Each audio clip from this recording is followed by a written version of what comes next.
In the name of Allah, the most gracious, the most merciful, my dear students. Assalamu alaikum. As we have completed our chapter gravitation, each and every numerical, today we are going to discuss sources and transfer of energy. So we are going to discuss numerical from your work example, and inshallah tomorrow we will discuss numerical from the exercise. तो one by one numerical को discuss करते हैं। Numerical number 1 की अगर बात करें तो my dear students, find work done. क्या मालूम करना है? देखिए जुमला पढ़ते आपके जहन में एक चीज़ आ गई। क्या बोला उन्होंने? क्या मालूम करने का कहा? Work done, W. Work done को किससे रिप्रेजेंट करते हैं? डब्ल्यू। डब्ल्यू मालूम करना है। When a force of 50 Newton, कितना है यहाँ पे फोर्स का मैग्नीट्यूड कितना है? 50 न्यूटन। ठीक है। Is applied to move a trolley at a shopping mall through a distance of 200 metre. Through a distance of, क्या चीज़ गिवन है यहाँ पे? डिस्टेंस डी गिवन है। आप इससे भी शो कर सकते हैं डिस्टेंस को, आप किससे भी शो करते हैं, चाहे डी या एस। कितना है वो? 200 मीटर। ठीक है। Assume the angle to be of 0 degree between the force and distance. Force और डिस्टेंस के दरमियान उन्होंने बोला है कि फर्ज कर ले हमारे पास फोर्स अगर इस डायरेक्शन में लग रही है तो डिस्टेंस भी या डिस्प्लेसमेंट की डायरेक्शन भी इसी में होंगे, तो हमारे पास दोनों के दरमियान जो एंगल बनेगा, दो लाइन आपस में पैरेलल हो तो उनके दरमियान एंगल क्या होता है? 0 होता है। तो यहाँ पे थीटा की वैल्यू गिवन है। थीटा कितना है? 0 डिग्री। क्लियर है बात? कोई मसला नहीं है। इसका सॉल्यूशन करते हैं अगर मसला नहीं है तो। इसको सॉल्व इस तरह करेंगे माय डियर स्टूडेंट्स, एक के फार्मूले के जरिए। फॉर्मूला क्या है? फॉर्मूला ये है कि हमारे पास वर्क डन बराबर होता है W equals to F D cos theta. Work done का मैग्नीट्यूड इसी तरह आप निकालते हैं, W equals to F D cos theta. अब एफ की वैल्यू भी गिवन है। कितना है एफ की वैल्यू? 50 मल्टीप्लाई डी की वैल्यू कितना है? 200 कॉस क्या हो जाएगा? 0। थीटा की जगह पे 0 पुट कर दिया। आप कैलकुलेटर भी कर सकते हैं कि हमारे पास जो है ना कॉस 0 की वैल्यू किसके बराबर आते हैं? 1 के। इन दोनों को मल्टीप्लाई करो।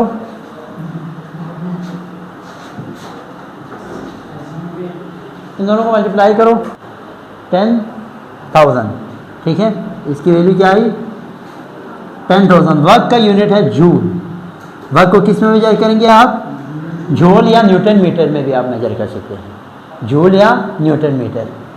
ठीक है। फोर्स का न्यूटन, डिस्टेंस का मीटर, न्यूटन मीटर। क्योंकि 1 जूल बराबर होता है आपके पास, 1 जूल किसके बराबर होता है? 1 न्यूटन। दोनों में से एक यूनिट आप इस्तेमाल कर सकते हैं हमारे। Now let's come to the next numerical problem. A ball of mass 400 ग्राम। इसमें कोई मसला तो नहीं है, ये समझ में आया? डेटा देखो। A ball of mass 400 gram. Mass given है। मास को किससे रिप्रेजेंट करते हैं? m से। ठीक है। कितना है? 400 ग्राम। देखो केमिस्ट्री में आप ग्राम में रखो, लेकिन फिजिक्स के अंदर आप हमेशा उस पर SI यूनिट यानी सिस्टम इंटरनेशनल यूनिट में रखेंगे, जो कि क्या होता है? मास का केजी होता है। और ग्राम को केजी में कन्वर्ट करने के लिए माय डियर स्टूडेंट्स किससे आपको ये डिवाइड करना पड़ेगा? 1000 से। ग्राम छोटा यूनिट है, केजी बड़ा यूनिट। छोटे यूनिट को बड़े यूनिट में हमेशा जब भी कन्वर्ट करते हैं ना, डिवाइड करना पड़ता है। लेकिन आपको इस चीज़ की मालूमात होनी चाहिए कि 1 केजी में कितना ग्राम आता है। याद रखो 1 केजी में 1000 ग्राम। ठीक है। अब यहाँ पे इसको डिवाइड करो, 400 डिवाइडेड बाई 1000 तो कितना आ रहा है? 0.4 केजी। क्लियर है? हमने मास को केजी में रखा। How much is the kinetic energy of the ball? क्या मालूम करना है? Kinetic energy of the ball at time it strikes the ball. एक चीज़ यहाँ पे मिस है, वेलोसिटी गिवन होनी चाहिए।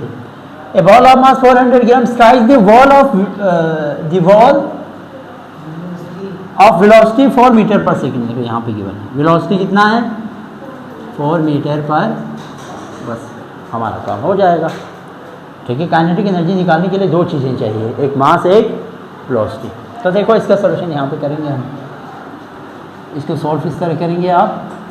काइनेटिक एनर्जी का जो है ना वो होता है 1/2 फार्मूला mv² के बराबर, ये है काइनेटिक एनर्जी का फार्मूला। याद रखो, मैं आप लोगों को इंशाल्लाह इसकी बाकायदा डेरिवेशन कराऊंगा जब हमारे न्यूमेरिकल सीरीज़ ख़त्म हो जाएगी ना। तो काइनेटिक एनर्जी बराबर होगा 1/2, m की वैल्यू क्या है यहाँ पे 0.4 मल्टीप्लाई v की वैल्यू क्या है यहाँ पे 4 का यहाँ पे स्क्वायर आ जाएगा। तो kinetic energy is equal to 1 divided by 2 करने से 0.5 आते हैं, 0.4 इज इट लिख लिया, मल्टीप्लाई 4 4 ज़ा 16। अब तीनों को एक साथ मल्टीप्लाई करो 0. काइनेटिक एनर्जी जो आ रहा है ना, पता है कितना आ रहा है 3. एनर्जी का यूनिट भी जूल है, एनर्जी भी किस में मेजर करते हैं जूल के अंदर। आई बात समझ में, कोई मसला नहीं है। आइए नेक्स्ट न्यूमेरिकल की तरफ। A ball of mass 50 gram, next numerical का डेटा बनाने जा रहे हैं भाई। आसान से न्यूमेरिकल है, इसको ज़रा प्रैक्टिस करने में क्या आ रहा है। ए बॉल ऑफ मास 50 ग्राम, मास कितना है 50 ग्राम। क्या ग्राम में ही रखेंगे, नहीं भाई, इसको केजी में रखना है। तो इसको केजी में कन्वर्ट करने के लिए my dear students 50 divided by 1000 करना पड़ेगा। तो 0.05 kg आ गया। ठीक है, is raised to a height of 7 metre. Height h की वैल्यू गिवन है बेटा, कितना है 7 मीटर फ्रॉम द ग्राउंड। ठीक है, ग्राउंड से उसको ऊपर की calculate is gravitational potential energy. Gravitational potential energy का मतलब P से आप रिप्रेजेंट करेंगे पोटेंशियल एनर्जी है, सिंपल। ठीक है, किसी बॉडी को आप ऊपर की तरफ रेस करते हैं ना, इसमें एनर्जी बढ़ जाती है, उस एनर्जी को कहा जाता है पोटेंशियल एनर्जी। जबकि काइनेटिक एनर्जी से क्या बनाते हैं, कोई बॉडी मोशन में हो ना तो उसके अंदर एक एनर्जी होती है, उसको बोलते हैं काइनेटिक एनर्जी। पत्थर सर पे लगे तो क्या होगा, सर के साथ सर टूट जाएगा ना, क्यों, पत्थर मोशन में था और उसमें एनर्जी थी। ठीक है, तो ability to do work is known as energy. Energy के दो टाइप्स होते हैं, काइनेटिक एनर्जी एक पोटेंशियल। काइनेटिक एनर्जी अगर बॉडी मोशन में हो तो उसके अंदर जो एनर्जी होंगी वो काइनेटिक एनर्जी कहलाएगा। ठीक है, और पोटेंशियल एनर्जी अगर किसी बॉडी की पोजीशन को चेंज करे, ठीक है, उसको रेस करे, थोड़ा सा ऊपर हाइट पे ले जाए तो उसके अंदर एनर्जी स्टोर हो जाएंगी, that energy is known as potential energy. तो ये दो मैंने आपको ऐसे ही समझा दिया। अब हम आएंगे इसको सॉल्व करने के लिए, बहुत आसान है। Potential energy can be define as potential mgh के बराबर होता है पोटेंशियल एनर्जी। ठीक है, mg तो w के बराबर है और कुछ हाइट जिस पर लगे रहती है। तो m की वैल्यू कितना है, मास 0.05 मल्टीप्लाई g की वैल्यू आपको पता है 10 ही रखे आप, और हाइट h कितना गिवन है 7 मीटर गिवन है, और इन तीनों को आपस में आप मल्टीप्लाई करेंगे 0.05 मल्टीप्लाई 10 मल्टीप्लाई 7। तो जो पोटेंशियल एनर्जी आ रही है, पोटेंशियल एनर्जी की वैल्यू कितनी है 3.5। एनर्जी का यूनिट क्या है जूल। ठीक है, क्लियर है, कोई मसला। कार ऑफ मास 50 ग्राम, मास कितना है भाई कार का मास है 50 kg है, ग्राम नहीं है। A car of mass 50 kg moving with velocity of 10 metre पर सेकेंड। मास तो गिवन है, वेलोसिटी भी गिवन है, कितना है 10 मीटर पर second, and the direction of force, ठीक है, जिसकी डायरेक्शन।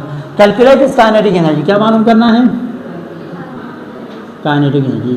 काइनेटिक एनर्जी का क्या फार्मूला है, इसका फॉर्मूला है कि kinetic energy is equal to 1/2 mv²। ठीक है, तो 1/2 m की जगह क्या पुट करेंगे 50 मल्टीप्लाई v की जगह क्या है 10 की square. You noted 1 divided by 2 किसके बराबर हो जाते हैं 0.5 के 50 10 10 100। तीनों को मल्टीप्लाई करेंगे तो काइनेटिक एनर्जी आपको आ जाएंगी 0.5 मल्टीप्लाई 50 मल्टीप्लाई 100। तो क्या आया, इसका जो काइनेटिक एनर्जी है बॉडी का वो आ रहा है 2 यानी 2500 जूल। कोई मसला नहीं है। A body of mass 10 kg, मास कितना है डेटा देखें, बॉडी का मास कितना है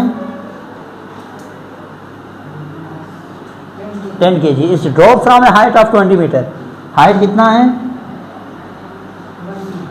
20 metre on the ground. What will be its potential energy, इसमें क्या मालूम करेंगे, पोटेंशियल एनर्जी। क्या होता है फार्मूला पोटेंशियल एनर्जी का, potential energy is equal to mg h। Mass कितना गिवन है यहाँ पे 10 मल्टीप्लाई g की वैल्यू आपको पता है कांस्टेंट होता है 10 और h कितना है 20। अब तीनों को मल्टीप्लाई करो 10 मल्टीप्लाई 10 मल्टीप्लाई 20 तो हमारे पास है 2000। कितना आ रहा है 2000 जूल। क्या आया potential energy. My dear students, आज की क्लास यहाँ तक हम रख रहे हैं। इंशाल्लाह नेक्स्ट क्लास में भी इसी चैप्टर के एक्सरसाइज से न्यूमेरिकल डिस्कस होंगे। तब तक के लिए अल्लाह हाफ़िज़।